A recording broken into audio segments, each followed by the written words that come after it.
হরে কৃষ্ণ। রাধাসখী রান্নাঘরে আপনাদের সবাইকে স্বাগতম। তো আজকে আমরা ভগবানের জন্য তৈরি করছি পেয়ারা মাখা। তো এখানে আমি একটা পেয়ারা নিয়েছি এখানে শুকনো দুটো মরিচ পুড়িয়ে, আর এখানে একটি কাঁচামরিচ নিয়েছি ধনে পাতা, আর নিয়েছি কিছুটা তেঁতুল। তো তেঁতুলটা কিন্তু আমি ভিজাইনি, শুকনোয় দিব, কারণ ভিজিয়ে করলে কিন্তু মানে বেশি টক লাগে। আর এখন তো প্রচুর পরিমাণে পেয়ারা বাজারে পাওয়া যাচ্ছে, এখন যেহেতু পেয়ারার সিজন, আর এখন দেশি পেয়ারা পাওয়া যাচ্ছে, আর সারা বছরে তো এখন পেয়ারা পাওয়া যায়। আর যাদের এখন পেয়ারা গাছ আছে তাদের তো কোনো কথাই নেই।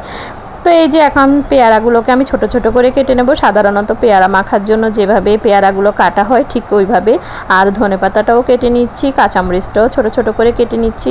তো অনেকে কাসুন্দি দিয়ে কিংবা বিভিন্নভাবে পেয়ারা মেখে থাকে, তো একদিন এভাবে পেয়ারাটা মেখে দেখবেন, অনেক সুস্বাদু হয়।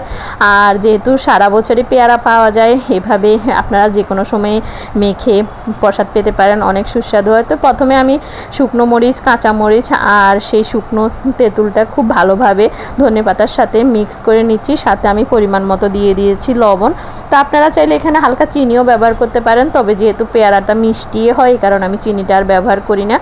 তো এবার আমি খুব ভালোভাবে পেয়ারার সাথে এই মশলাটা ভালোভাবে মিক্স করে নেব, মানে তেঁতুল, ধনেপাতা, কাঁচামরিচ সবগুলো। তো মিক্স করে নিলে কিন্তু রেডি হয়ে যাবে আমার পেয়ারা মাখা। আর এভাবে পেয়ারা মাখা করলে কিন্তু খুবই সুস্বাদু হয়। তো এই যে রেডি হয়ে গেছে কিন্তু আমার পেয়ারা মাখা।